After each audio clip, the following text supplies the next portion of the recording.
Hello and welcome to Who Are You, the Bobcats You Know, the Stories You Don't. I'm your host, Joel Vanner, inside the podcast studio at Quinnipiac University's School of Communications. And I am joined today by my guest, Dave Tomczyk. Dave, welcome to the show. Thank you so much. I am super excited to be here. I am super excited to hear that. Dave, we will get started with a very hard first question, and I'm sure maybe you know what it is. Who are you? So I am a professor of entrepreneurship here at Quinnipiac University. I also occasionally teach game design classes. I work with the Center for Innovation and Entrepreneurship and the Center for Women in Business, and a couple of other random things because I love so many aspects of QU. You wear a lot of hats, and you wore your podcasting hat today to be a guest on this show. Entrepreneurship and game design. How did those two things come together in your life? Take me back to the beginning. Okay, so, I mean, what kid, they didn't play game? Well, not every kid enjoys games, but I was a normal, healthy, young guy who really enjoyed playing video games and got into Dungeons and Dragons and things like that as a little kid.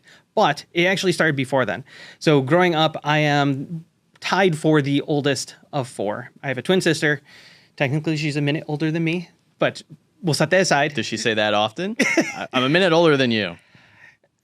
No, because I was coming out first, but because she was sitting on my body and they couldn't get me turned around the right way, they had to do a C-section and she came out first. So technically, we're sort of tied, but... Okay. Anyways, lovely person that she is. She and I were always creating games even when we were infants, and then my younger brother came along, and then my little sister shortly thereafter. And so my mom had to somehow keep four little kids entertained. And what she did was she started to create a lot of different types of games, a lot of educationally based games. But along the way, that level of creativity and play and that encouragement of it just bled into a whole bunch of other areas. So whereas my other siblings grew out of the play, I stayed in it, and it worked out great. Along the way, in elementary school, I got involved with an organization, Odyssey of the Mind, which does creativity competitions across K through 12. And it was absolutely awesome because I got to be creative. And that's when I really started to realize this is something that I really enjoy and I would like to do ongoing. And so between that and games, I start to see where the fusion of things came together. Creativity as a career. And I think you've embraced that throughout yours so far. So you did Odyssey of the Mind, right? You did challenges. Yes. What was an example of something you did in that program? So the program breaks down into a couple of different major categories. One of the first things that they have you do are what are called spontaneous activities. So you're looking at a short activity, probably about 3 to 5 minutes total, of trying to do some sort of creative challenge. Generate as many uses of a book that you possibly can. You are given a bunch of tools and you have to figure out a solution within the limited time frame. Then there's usually an overarching problem as well. So something that takes time that you've been working on for several months. Maybe it's a construction thing. Maybe it's a marketing thing. In our case, we had to create a marketing plan for the Greek gods. And that was a lot of fun. And we had a whole skit that went with it. And it was a blast. Wow. And you did all that before you came to college, right? Yes. So fast forwarding to college, had you figured out kind of what you wanted to do by then? Or did you come in... Oh, no, I had not a clue. And didn't narrow down? Not a clue. I came in completely undecided. And what was that like? You know, having experimented with all sorts of different things, learning different things, taking the big step of going to college and still not knowing. It seems like you were pretty okay with that. I was. And at the same time, it was tough because while I might have been comfortable in being in a state of like, well, I'll figure it out eventually, a lot of my friends, some family members, even not my immediate family, they understood that my brain didn't work that way. But a lot of people are like, so what are you going to do after college? Where are you going? What's your game plan? Right. And thinking that way freaked me out. So I just kept forestalling and pushing it off and being like, oh, I'll get there eventually. And fortunately, I went to a really nice, small liberal arts school that didn't even have a school of business attached to it. And while I was there, I found a major that was philosophy, political science, and economics. I got peer pressured into doing a minor in religion by a 70-year-old chair of the religion department who's like, Dave, your friends are doing it. All the other cool kids are doing it. You should do it too. Jump on that train with your friends. Precisely. And I had, very fortunately, a friend who introduced me to her astronomy professor who ended up signing me up to do some astronomy research on the side. Wow. So we have astronomy, we have religion, and then your field of study that you chose was? Philosophy, political science, and economics. Wow. So there's a lot to unpack there. Yes. Having all those experiences in college, how did you take what you learned throughout all of that and apply it to life after college and beginning your career? So what was really fascinating to me was how much I could take from any one discipline that I had and apply it into an entirely different field. So you wouldn't think that astronomy has much of an overlap with pretty much anything, but astronomy is about taking your time and care of being patient, because things in the universe take time. They aren't going to happen on our scale.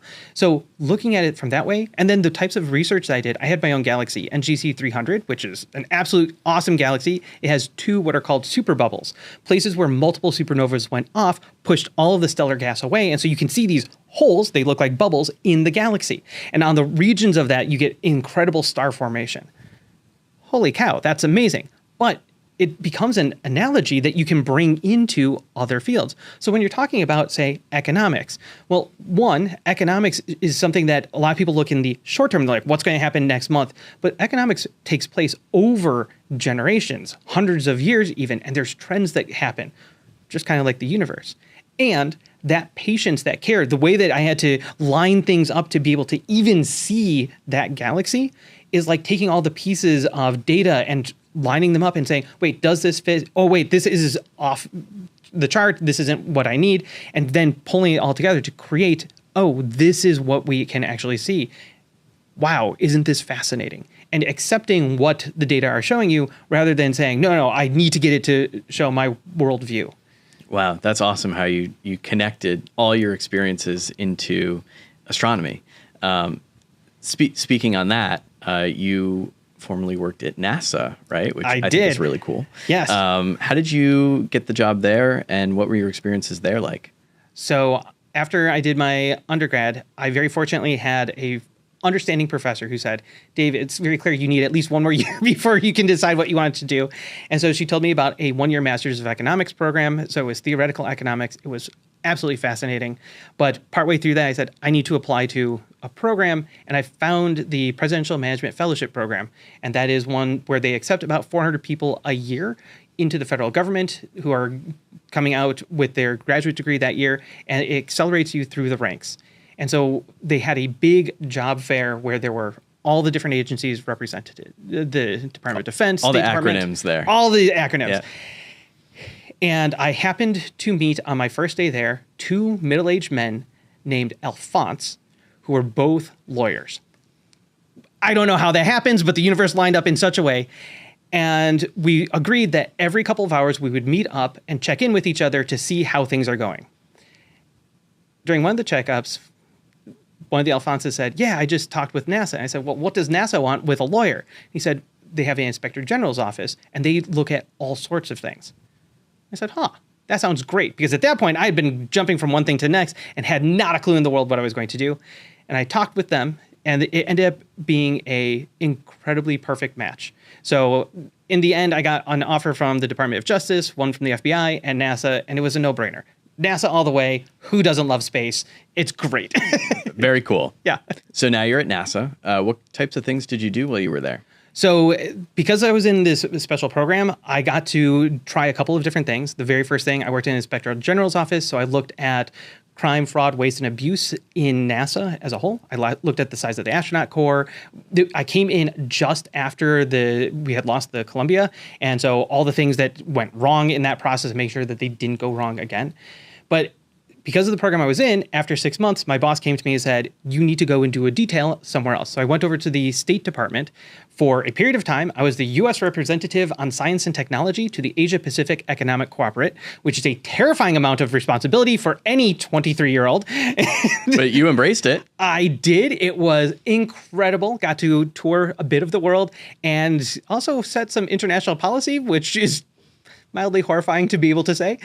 And then when I came back to my old office, my boss had left and they were like, oh, you still exist. I said, not a problem. Let me see what I can find. So I meandered down to the Office of the Chief Information Officer, which NASA has 11 centers. And then I was at headquarters, which is the one overseeing all of them. So the OCIO oversees all the CIOs of all the centers. And so it was more policy than anything else. But I got involved with IT security policy. And so that was a fascinating hop, skip, and a jump around. When I transitioned out of the program, then they said, we would like to keep you on, but we can't keep you on in this position. We're going to have you do federal IT compliance, which is as boring as it sounds. And also, I was apparently overly efficient because I was able to get my work done for the month in about 2 days. Wow. So What I got did you do bored. with your free time there? I was very fortunate because NASA really supports ongoing learning and education in order to make better employees. And one of the things that they had was a life coaching class. And as part of the life coaching class, I realized, I don't want to be in the government. I want to be doing something with creativity. You can do some things with creativity in the government, but it takes a really, really long time. So I started looking for PhD programs, and I started applying to ones in organizational behavior, which is interesting because the school that I ended up going to, the one where they called me in and we had a nice sit-down conversation between me and the man who eventually became my dissertation advisor. At the end of the conversation, he said, Dave, why are you doing organizational behavior? You want to do entrepreneurship. So you walked in the door wanting to do one. He said, you should do this. And you said? I said, yeah, let's do it. And I sense a trend here. Yes. All doors open. And it was great because I didn't realize that was a possibility. And entrepreneurship really does fully embrace creativity on a level that other disciplines do have creativity, but not quite to that level. And it was great. My dissertation topic was the effect of video games on entrepreneurial skills and abilities. So I had been able to bring in the gaming aspect, and my dissertation advisor loved it. It was awesome. Now, he did describe me as being highly distractible, but other than that, I had so much fun. I got to do so many things. I learned so much through that program, and that's when I said, yep, this is definitely something I would like to do ongoing. And now I see how those two areas came together in your role here at Quinnipiac. How do you translate all of those experiences you've had kind of around in those different places and the things you've learned into the classroom when you work with your students? So it is a lot about accepting the fact that our brains are incredible tools for finding patterns and connections between things.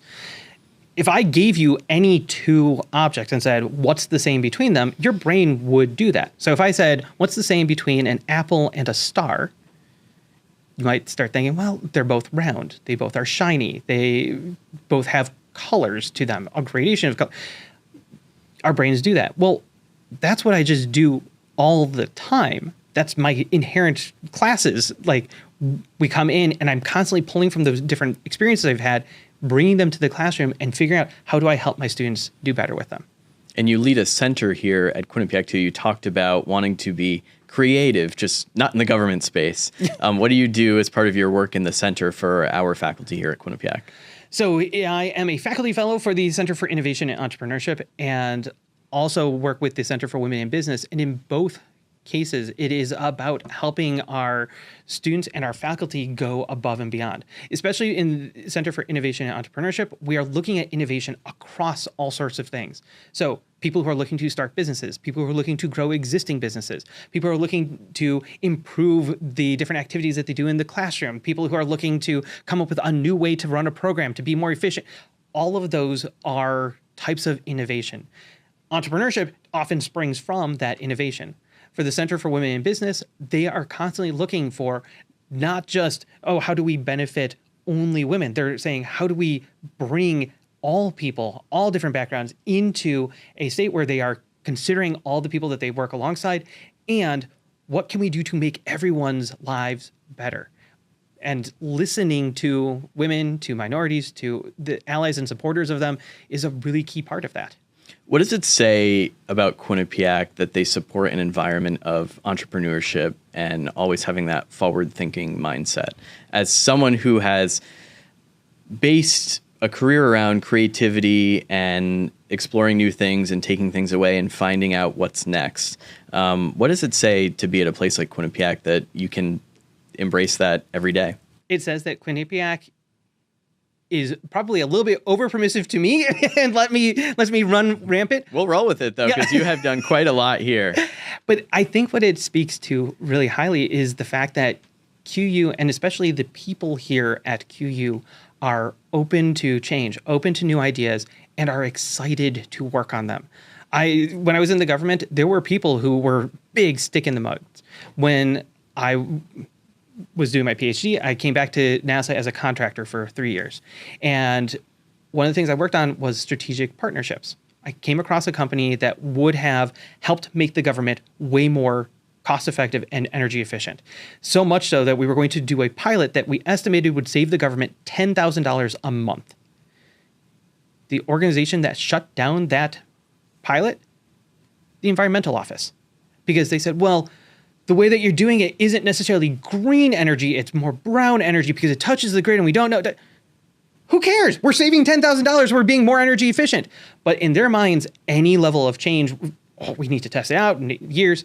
Here at Quinnipiac, I can toss something out and within a couple of weeks, something is going to start happening. And that's fascinating. That's awesome. And for students looking to join our community, what do you think students need to be able to excel in programs like entrepreneurship at Quinnipiac? Is it just open-mindedness? Is it some other type of mindset? Is it a saying that maybe you live by? I could give you all sorts of different catchphrases, but I think we can distill it down to 2 different things. The first is be open to ideas, good ideas and bad ideas. Oftentimes we're sitting there and we're judging our ideas as they come out.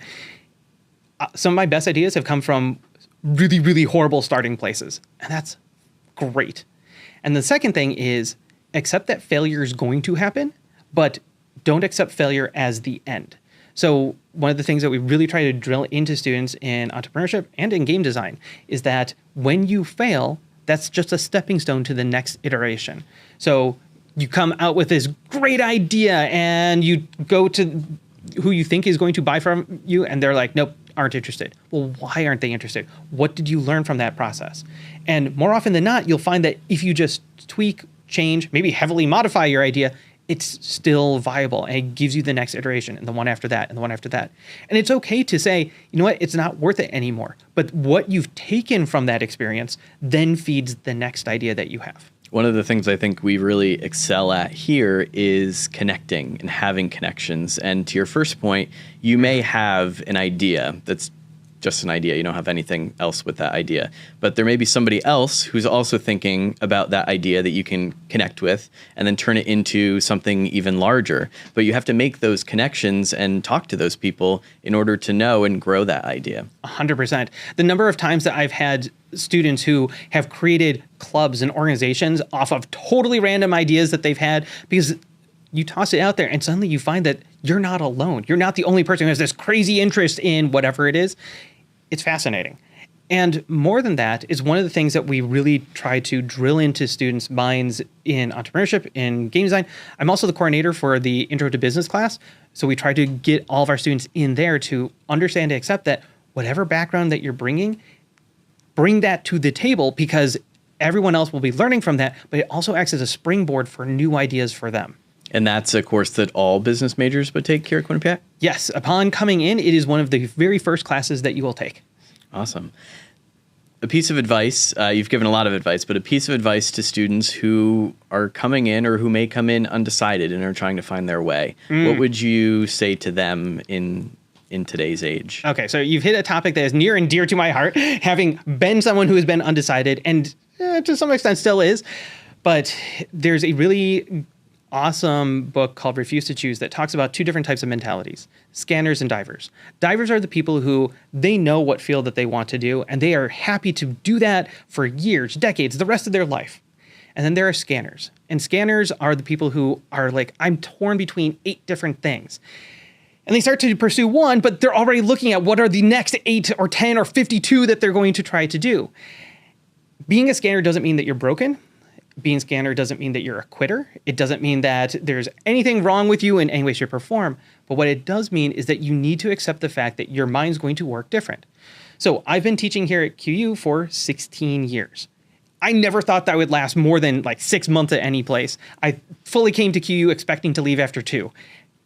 Did not, because I love it here, because I can constantly change what I'm doing. And what I realize is that I don't need to find this magical, perfect job for me. What I need to do is be able to find a job that lets me turn it into the type of job that excites me. And I've had so many students through, especially the entrepreneurship program, where they feel like there's something wrong with them. They can't find the one idea that they're going to stay with. And as soon as we shift their mentality from what are you doing from the rest of your life to what are you going to do for the next year, suddenly everything falls into place. Becomes a little more digestible. You can understand it a little better. And it doesn't lock you in. Yeah. And that's, I think, the biggest thing is when students come to school, and especially if you're undecided or you've declared something but you're not certain if it's the right thing, you feel like whatever you choose is going to define your life. My undergrad didn't have a business school. I'm teaching business. My twin sister got her degree in equine facility management. She wanted to run horse farms. She has not touched one since.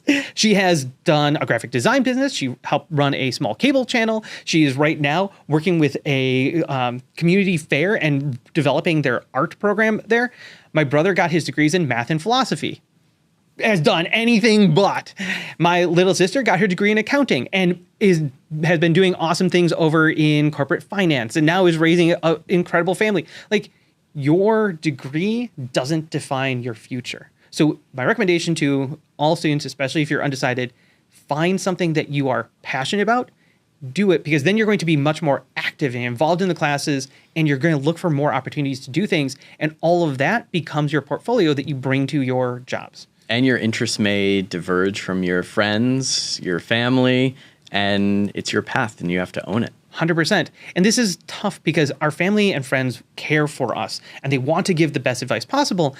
And it is not uncommon for someone to say, well, my parents told me that finance makes a lot of money. Well, you want to know what else makes a lot of money? Literally every single other job.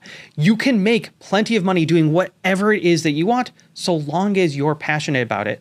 But also, you will get a job. There's plenty of jobs out there, and you will make a wonderful living. So don't define success as money.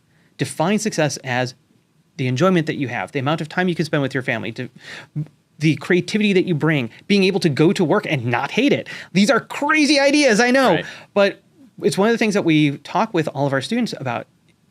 For so many of our students, when we ask them, what does success look like in the business world, is usually is fame and money. Those are the two big things. And so you look at Jeff Bezos and Steve Jobs and you say, great. How many of you guys want the relationship that Jeff Bezos has with his now ex-wife? How many of you want to have the absolute hatred that Steve Jobs had from most of his employees? None of them raised their hands. And I said, and also, based off of that standard, how many of your parents are just failures because they aren't super famous? They aren't super wealthy. Are you saying that them creating you is a failure? No. The definition of success that we get pushed out through media is a distorted one. It focuses on purely material gains. And for most of us, that's not what we care about. We want to spend time with our family. We want to enjoy ourselves. We want to be stimulated. And by the time that we leave work, however many decades later, we want to look back and say, I did something positive for the world. Those are incredible metrics to hold ourselves up to. And none of that involves how much money did I make. Right. And explore, if you have interests, you can explore them here at Quinnipiac through one of our various clubs and organizations like you talked about earlier. Yes. To really feel it out and see what interests you. What's a passion area that maybe you want to explore after college or explore while you're in college even further too. Yes. And I had mentioned earlier that we've had quite a few student teams that have come together and they've created a club or organization centered around something that they're passionate about. It's why we have over 100 different clubs here. Yeah, it's what makes the world interesting is people's passion. It totally does. Well, Dave, thank you so much for joining me on the show and giving your insight and sharing your creativity with us. I appreciate it. Thank you for letting me go on as long as I did about all of this. This is great, and I sincerely thank you for the opportunity. If you enjoyed today's episode, be sure to subscribe, share, and like, and find other episodes on Apple, Spotify, and YouTube podcasts. Until next time, when I ask my next guest, who are you? I'm Joel Vanner. Bye for now.